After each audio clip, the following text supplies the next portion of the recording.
Hello，大家好。你有冇試過喺你最傷心嘅時候，你嘅寵物走過嚟，輕輕依靠住你？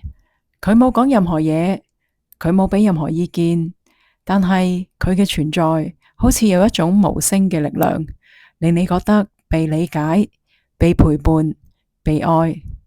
白莎話，動物係有意識嘅靈魂，佢哋自願選擇嚟到你身邊，幫你學習一啲課題。動物係有意識嘅存在，佢哋同意參與我哋嘅現實，佢哋係我哋嘅鏡子，將我哋發出嚟嘅能量反射翻俾我哋睇。佢哋都係老師，向我哋展示如何活在當下，如何無條件地愛。今日我哋講下動物嘅真正本質，佢哋點樣成為我哋嘅鏡子同老師，同埋佢哋點樣喺我哋嘅靈性成長路上面扮演唔同嘅角色。白莎話，動物嘅其中一個最重要嘅角色係教我哋如何活在當下。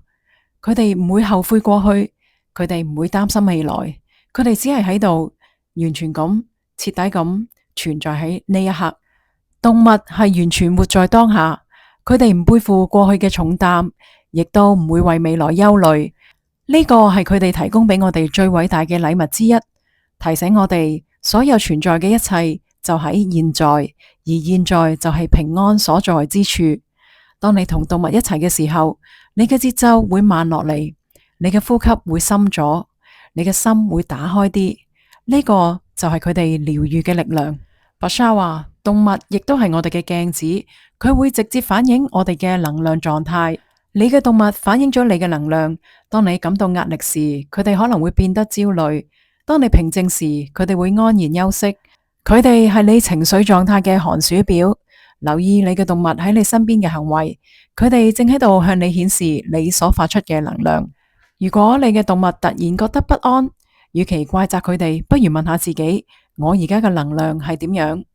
如果你嘅寵物避開你，與其覺得被拒絕，不如反思下，我內心係咪有啲嘢未處理？動物唔會講大話，佢哋係最誠實嘅鏡子。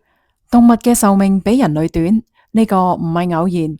佢哋自願咁樣選擇點樣過佢哋嘅生命，喺度教我哋關於愛、失去同放手。動物通常選擇比人類更短嘅壽命，呢啲係佢哋俾我哋嘅服務嘅一部分。佢哋嚟教我哋關於愛、關於依附同埋關於放手。當一隻動物離開你嘅生命嗰陣時，呢個唔係失敗，呢個係佢哋與你之間嘅契約完成。每一次失去寵物，嗰種心痛真係好真實。但係白莎話，佢哋嘅離開係一份禮物，一份教我哋點樣面對失去，點樣珍惜當下，點樣繼續去愛嘅禮物。動物唔單止係寵物，野生動物亦都有佢靈性嘅角色。佢哋係地球生態系統嘅守護者，佢哋嘅存在維持住地球嘅能量平衡。野生動物唔係偶然喺呢度，佢哋喺度維持我哋嘅能量平衡。每個物種都攜帶住一個特定嘅頻率，為地球能量網絡嘅整體同和諧作出貢獻。當一個物種絕種嘅時候，一個獨特嘅頻率就會消失。每一種動物都係地球嘅一個音符，所有物種一齊先可以奏出完整嘅交響樂。當一個物種消失，嗰個音符永遠都沉默咗，成首交響樂就再唔完整。所以保護動物唔單止係道德嘅責任，更加係能量上嘅需要。你又有冇試過第一次見到一隻動物，但係覺得識咗佢好耐？你唔知點解，但係你個心有一種好強烈嘅認得嘅感覺。白莎話，呢個唔係錯覺，而係靈魂嘅記憶。當你遇到一隻動物，並且立刻感到一種連結，呢個通常係因為以前曾經認識呢個靈魂。靈魂會以唔同嘅方式一起轉世。你今日所中意嘅呢隻動物，可能係你另一世嘅夥伴，或者你以前曾經都係動物。呢種連結超越咗形態。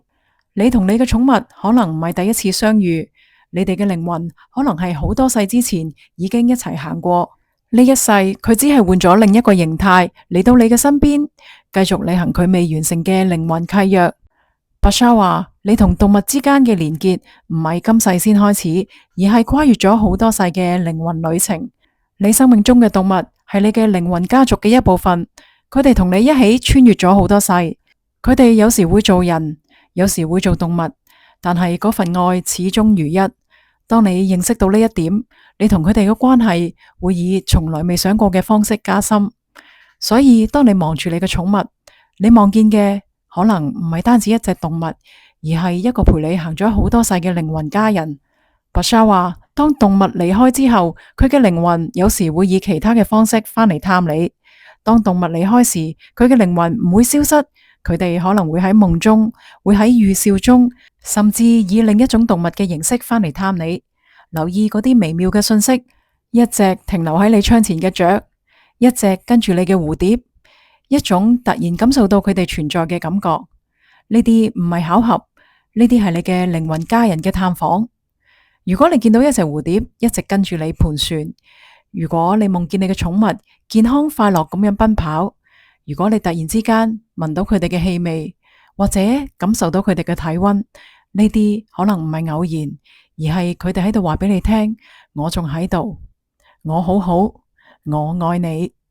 Bashar 話，人類可以同動物傳心，呢個唔係少數人保留嘅特殊技能，而係所有人類都擁有，但係已經遺忘嘅自然能力。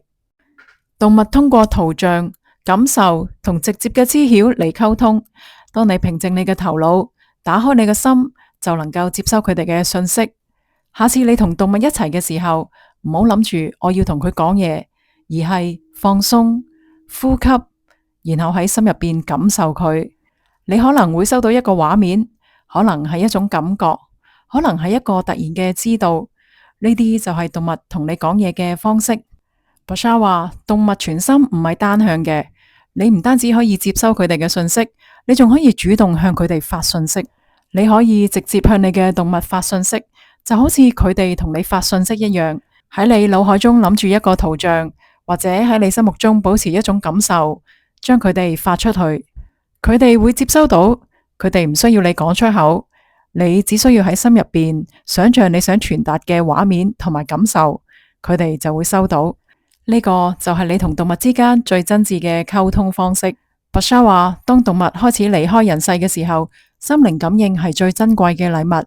你可以用呢個方式陪佢走最後一段路。當你嘅動物準備離開嗰陣時，你可以向佢哋發出平安、愛同允許佢哋離開嘅信息。佢哋會感受到你嘅信息，呢個係會俾佢哋喺過渡中安慰到佢哋。呢個係你可以俾佢哋嘅最神聖禮物之一。你唔使驚佢哋聽唔到，佢哋聽到，佢哋感受到你嘅愛會陪住佢哋直到最後一刻。Bashar 嘅信息好簡單，動物唔係意外出現喺我哋嘅生命當中，佢哋係我哋嘅靈魂家人成員，佢哋自願選擇以動物嘅形態嚟到你身邊，為咗提醒你乜嘢係無條件嘅愛，為咗反映你嘅能量狀態，為咗教你活在當下，為咗陪你經歷生命嘅起起伏伏，為咗喺約定嘅時間離開，教你點樣放手。